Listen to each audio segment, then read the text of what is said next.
Hello there! In this video I'm going to introduce yet another bike of my collection to you. It's my 1990 Longus Trekking 2000 Pro. What a name. You might be asking, why another bike? He has so many bicycles, as we can see in his videos. Well, there are so many different types of bicycles and also vintage steel bikes. And this Longus here is a special type of bike that I didn't have previously. That's a 700c wheeled bicycle, originally called a trekking bicycle. Traditionally, these bikes would run roughly 35mm wide tires for light off-road use and were intended to be faster, yet less capable of off-road riding than mountain bikes at that time. I think one could say they were the predecessors of gravel bikes.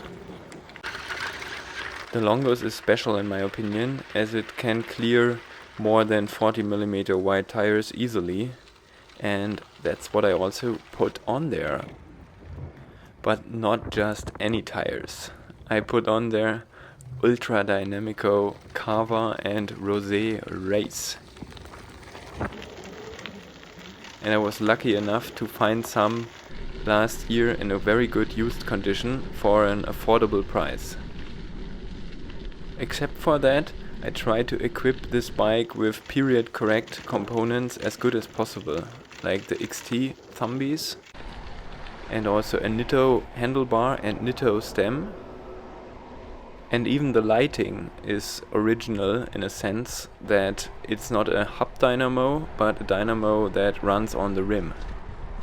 Also, the saddle is not a Brooks, as I always like to run them, but a Selle Italia Turbo. And yeah, okay, with some components I'm going a bit more modern, such as the rear rack, which is a Tubus logo stainless steel. If you know my other videos, you might have already gotten the impression that I love 26-inch mountain bikes with steel frames. And that's indeed the case. I love these old mountain bikes for their versatility, and in my opinion they can also be very good commuter and also fast commuter bikes. However, for some time I wanted to try out a 700c wheeled bike, so with larger wheel diameter, and thus being able to hold the speed a bit better than smaller diameter wheels. And I can tell you, damn, this bike is fast.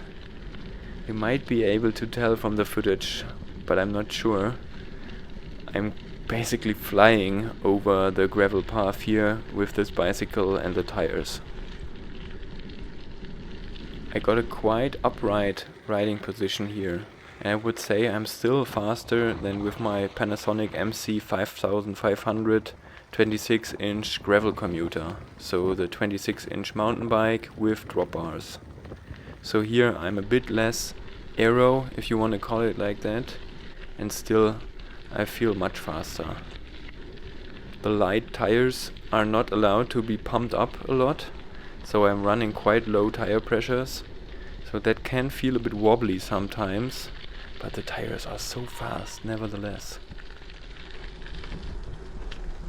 Here I have already arrived at the area near Garching campus where I work.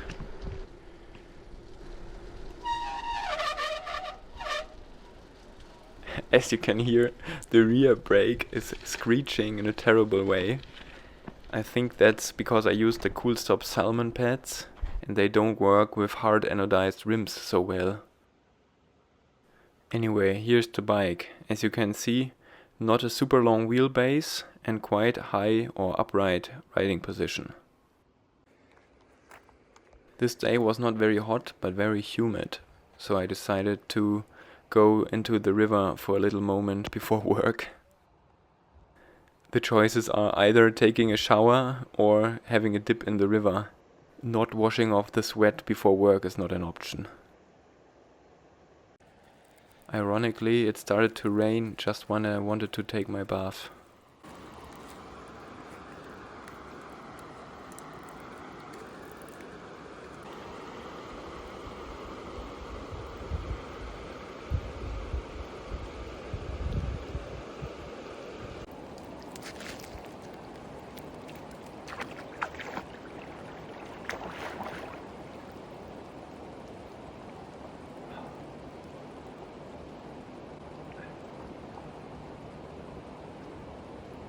Sorry for the skewed angle. That's just how I recorded the footage. It was so refreshing. Also washed off all the thoughts about work and bicycles and whatever from my mind.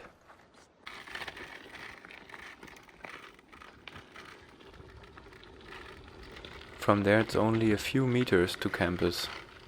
The physics department is closest to the river. I wonder if Rudolf Mösbauer also used to take a bath in the river during summertime. Here's some bike spotting at campus. I will always continue to share nice bikes I see. What a cool Surly. I think that's a cross-check maybe? Very cool with pole cantilever brakes, sun lighting and some very pretty randonneur setup and at the same time modern. Even uses the same rack as I do. A lot of bicycles were parked and a dog, temporarily. Students also always bring kind of interesting bikes to campus. Look at this Nakamura with an XTR front derailleur and the most cheap Shimano cranks.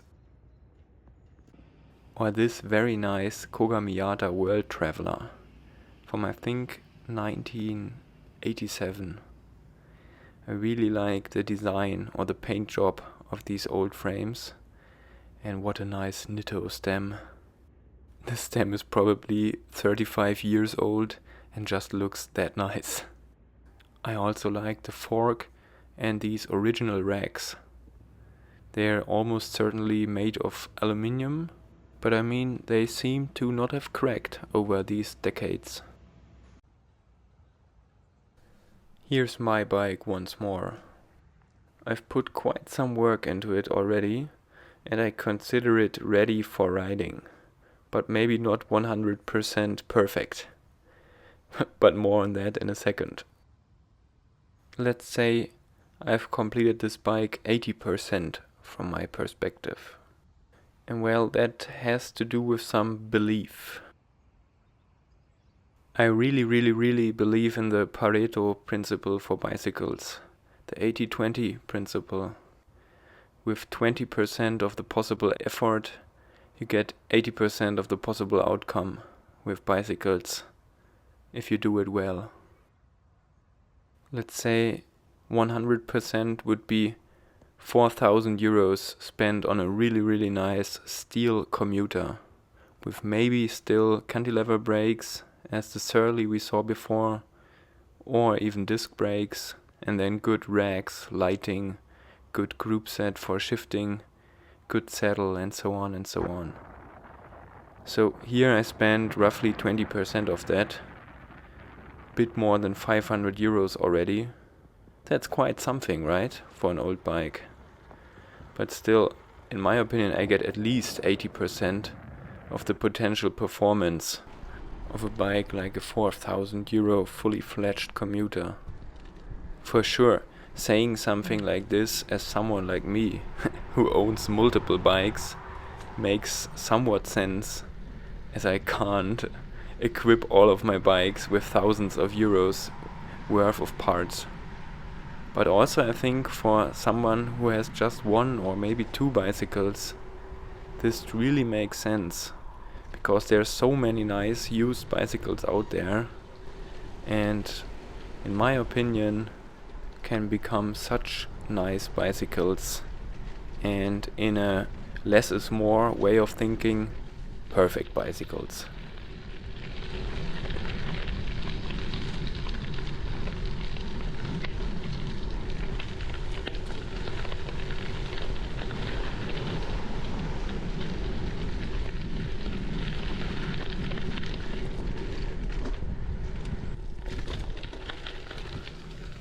How I knew that this bike is just fast, even without some power meter or whatever, no trekking.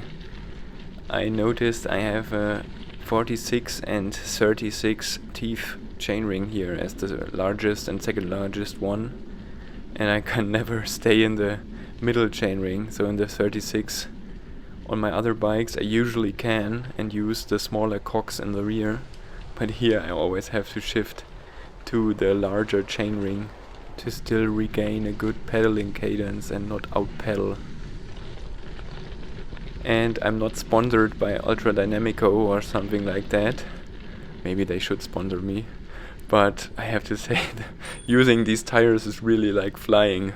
They're just rolling over anything here and so fast, so plush. And what I like the most about them, I mean, design is also important.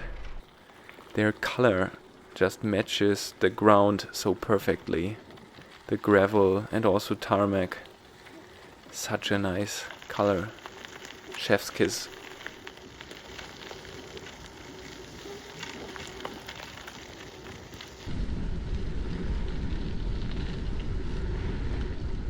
Some months ago I was still measuring my bicycles whether they were good e-bike overtakers. So whether it would be easy to go like 27, 28 kilometers per hour on them for a longer time, because 26 kilometers per hour is the max speed supported by e-bikes, and thus the speed they are often going at. On this here it's more like easily over 30, at least what I feel like from my experience. I mean, I don't have a tacho here or a bicycle computer, but that's what I feel like.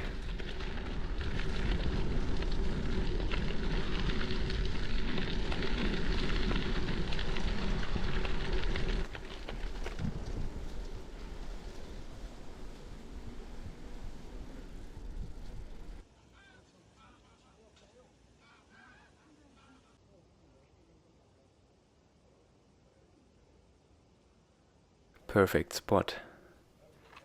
Probably Gary would roast me for the crank arms not straight and no bottle and bottle cage. Maybe pump too dark. Maybe handlebars. I think angle is okay on them.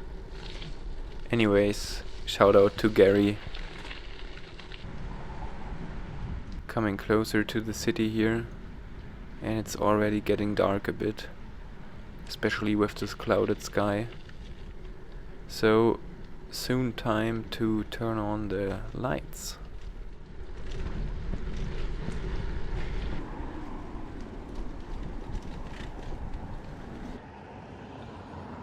I find it particularly hard to equip many bikes with dynamo hubs. Dynamo hub wheels are hard to find used in my opinion, at least good ones. And it's also quite some effort to build up a wheel with a dynamo hub. So what I used here is a dynamo that runs on the rim, traditional old one. It's a Nordlicht, a Swiss-made old rim dynamo. And in my opinion, it works so well. They can easily power modern LED lights, and I think it doesn't produce a lot of drag. And also running on the rim, not on the side of a tire, it's not that loud, and there's also not that much vibration or something on the bike. Sure, one notices it, but I can really recommend it.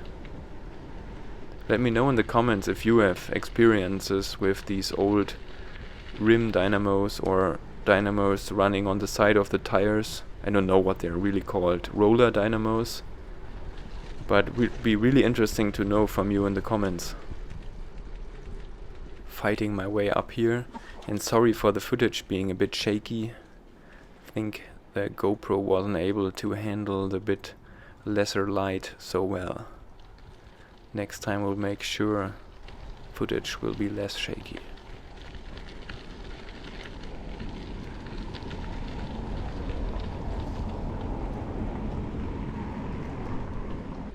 Arriving here at Wiener Platz. Always a pleasure in the evening, with lots of well-dressed people going out, while I am arriving here all sweaty from my commute.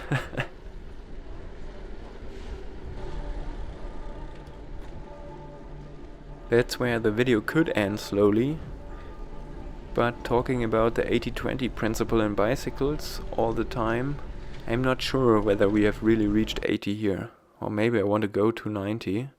So the rest of the video will be some tweaking on the bike to improve it a bit more.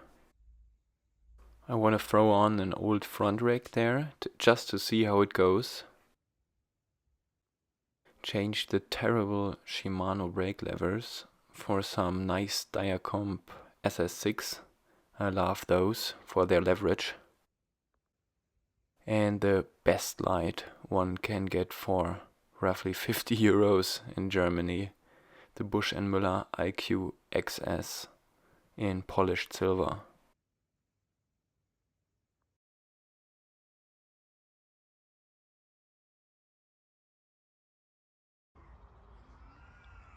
And well, then came the next day, but instead of working on my bike, I enjoyed some sports outdoors, also a shared running event. It's called the Bun Run, and while doing it, you run in a big group and have stops at 4 different bakeries in Munich and enjoy the pastries. After the running event, I enjoyed some time at the river, thinking about the Longus also a little bit, and that it's just fine for now. I will make the additions I've shown you at some other day, and they will be in some other video. Let me know if you're interested in these changes, and in general also let me know please in the comments if there are some things you're interested about in this bike, and maybe what's the perfect 700C trekking bike for you. So with this cold brew coffee here at Kiso, I want to end this video, and thank you for watching. Bye bye!